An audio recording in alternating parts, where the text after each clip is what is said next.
तरह से हिंसक प्रदर्शन की आग में जल रहा है।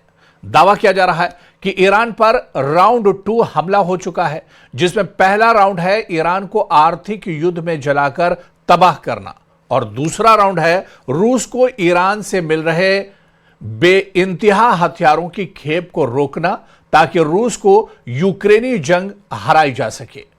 दावा किया जा रहा है कि रूस को हराने के लिए अब ट्रंप ने इजराइल और नेटो देशों के साथ मिलकर ईरान को तबाह करने का प्लान बना लिया है। यह रिपोर्ट देखिए।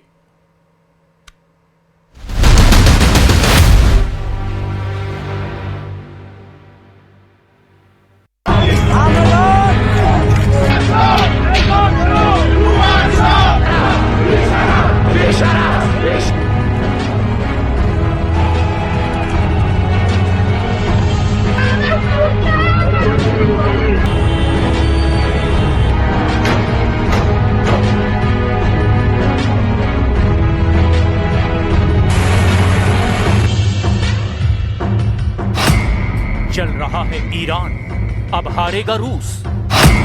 अमेरिका इजराइल का जेन-ज़ी युद्ध शुरू। ईरान में हिंसक प्रदर्शनों को 5 दिन से ज्यादा हो चुके हैं। हैरानी की बात तो यह है कि महज 5 दिन के हिंसक प्रदर्शनों में ईरान में 7 से ज्यादा ईरानी नागरिक ईरानी सुरक्षा बलों से मुठभेड़ में मारे जा चुके हैं। और अब अमेरिका ने ऐलान कर दिया है कि वो ईरान पर सीधी कार्रवाई कर सकता है और अमेरिका ईरान पर कभी भी हमला कर सकता है। अब सवाल उठता है कि अचानक ईरान में इतने हिंसक प्रदर्शन क्यों हुए और क्यों ईरान को लेकर दावा किया जा रहा है कि वहां पर जेन-ज़ी पीढ़ी ने 86 साल के सुप्रीम लीडर अली खामनेई के खिलाफ बगावत कर दी है।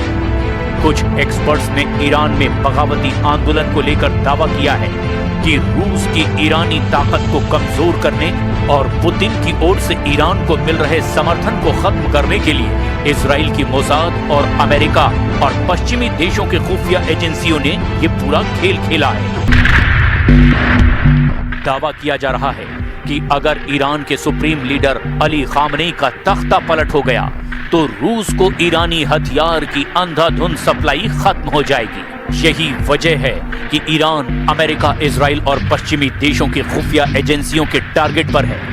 ईरान में इस वक्त महंगाई चरम पर है, बेरोजगारी बेतहाशा बढ़ चुकी है और खामनेई शासन के खिलाफ ईरान के 31 प्रांतों में से 21 प्रांतों में भयंकर गदर मचा हुआ है। ईरानी मुद्रा का मूल्य बुरी तरह से गिर रहा है।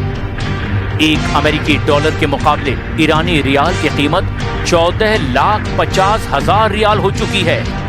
यानी रूस यूक्रेन युद्ध में रूस का समर्थन करने वाले ईरान को तबाह किया जा रहा है ताकि रूस को जंग में हराया जा सके, क्योंकि ईरानी ड्रोन शाहिद और कुछ ईरानी मिसाइलों ने रूस यूक्रेन युद्ध में यूक्रेन, अमेरिका और नेटो के हथियारों को पछाड़ दिया है।